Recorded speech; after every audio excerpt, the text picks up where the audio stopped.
តន្ទេវាស្រែជួថ្នោតហូបស្រីស្កតក្បែរវងត្រពាំងជ្រៅលាត់តែលឺឈ្មោះពីរុងពេកៅ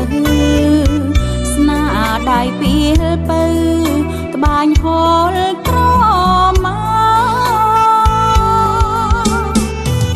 ទីលើមកដល់អង្គខ្វល់អំពលបានជួបស្វែងយល់ឃើញតនេត្រា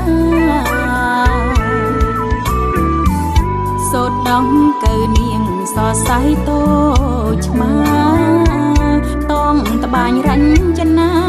ប្រែព្រំសំពត់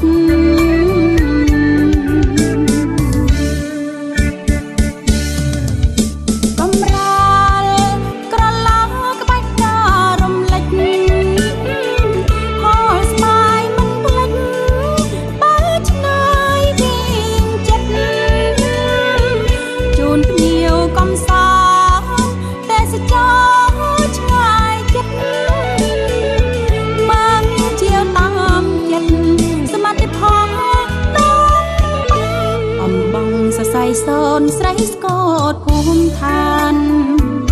របបបុរាណភ្ជាប់កៃដំបាន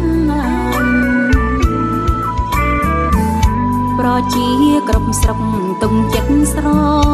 ឡាញ់របបដំបាននៃសិប្បកម្មខ្មែរ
សរសៃសូនស្រីស្កតភូមិឋាន